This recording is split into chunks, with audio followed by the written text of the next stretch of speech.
तो 2025 की अहोई अष्टमी का व्रत कल था।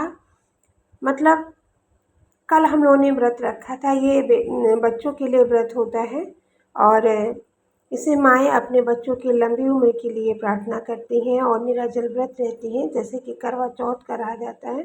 वैसे तो इसमें चाँद जो है रात में निकलता है, 1 बज के कुछ मिनट पर निकलना था। लेकिन होता क्या है कि लोग तारे देखकर के पानी पी लेते हैं, क्योंकि चंद्रमा बहुत रात में निकलता है। तो इसके लिए पूजा कैसे की जाती है, चलिए बताते हैं हमारे यहाँ की पूजा कैसे होती है। तो सबसे पहले तो हर चीज़ में हमारे यहाँ हलवा का भोग लगता ही है और हलवे के साथ ही ये घर में मिठाई बनती है तरह तरह की। 7 से 8 तरह की मिठाई बनती है और इसे मैं इधर हलवा तैयार कर रही थी और मेरी ननद और ननद की बेटियां मिल कर के कुछ ये मिठाई तैयार कर रही थी जो मैदे की बनती है।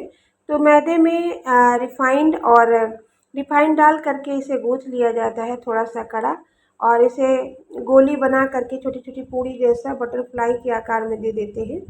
आप समोसे के आकार में बना सकते हैं, कई तरह से इसे बना सकते हैं। तो हलवा बनाने के बाद मैंने फिर से कढ़ाई चढ़ाया और उसमें मैंने इसे तल लिया। धीरे धीरे तलना होता है क्योंकि काफ़ी ज़्यादा था और टाइम भी लगा तलने में। टाइम नहीं लगता है वैसे, बहुत आसानी से हो जाता है, बस ये है कि बनाने में समय लगता है। तो ये देखिए, ये बिल्कुल कोई समोसे के आकार में, गुझिया के आकार में और इस तरह से तैयार किया जाता है। तो अब मेरी मम्मी चूँकि वो नहीं कर पाती हैं कुछ भी, तो वो बैठकर सिर्फ निर्देश दे रही थी। और ये गेहूँ का तैयार किया जाता है, छोटी छोटी लोई कट करी जाती है, हवा में इसे सुखाया जाता है और उसके बाद इसे तल करके फिर इसे पाक किया जाता है।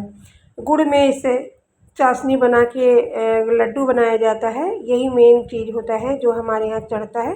बाकी बाज़ार से भी लाते हैं, क्योंकि हमारे ससुर का वैसे तो अब मेरे ससुर जी हैं नहीं, लेकिन उनका जन्मदिन भी इसी दिन पड़ता था और इसी अहोई माता के दिन ही वो पैदा हुए थे, तिथि उनकी थी।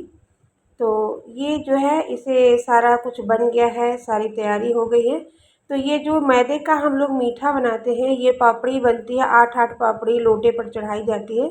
तो सारी तैयारी मैंने खुद की थी। लोटे में मैंने हल्दी लगाया, हल्दी और चावल के आटे का घोल लगाया। सूख जाने पर उसमें पानी भर दिया और पानी के अंदर हम लोग पैसे डाल देते हैं, जितने लड़के घर में होते हैं उन लड़कों के हिसाब से 10-10 रुपये, 5-5 रुपये डाल देते हैं। और जिस दिन छोटी दीपावली होती है उस दिन उसी पानी से नहाया जाता है। वो लड़के उसी दिन नहाते हैं और वो पैसा ले लेते हैं। तो ये चाशनी बनाने के लिए चीनी डाली गई है। जो मैदे की मिठाइयाँ बनती हैं उसको चीनी में पाक कर लिया जाता है और जो गेहूँ की मिठाई बनती है उसको गुड़ में पाक कर लेते हैं। यदि आपको इसकी रेसिपी चाहिए तो मैं अलग से इसकी रेसिपी बना दूँगी, आप कमेंट में बताइएगा। तो ये सारी मिठाइयाँ तैयार हो गई हैं और सारी तैयारी लगभग हो गई है। ये गुलगुला मेरी ननद बनाई थी, क्योंकि उन गुलगुला चढ़ाती हैं वो। और ये देखिए 2 लोटे मैंने तैयार किए थे, मेरी मम्मी हैं वो अपनी व्यवस्था देख रही हैं अपने आप से। तो सारी तैयारी मैंने कर दी थी।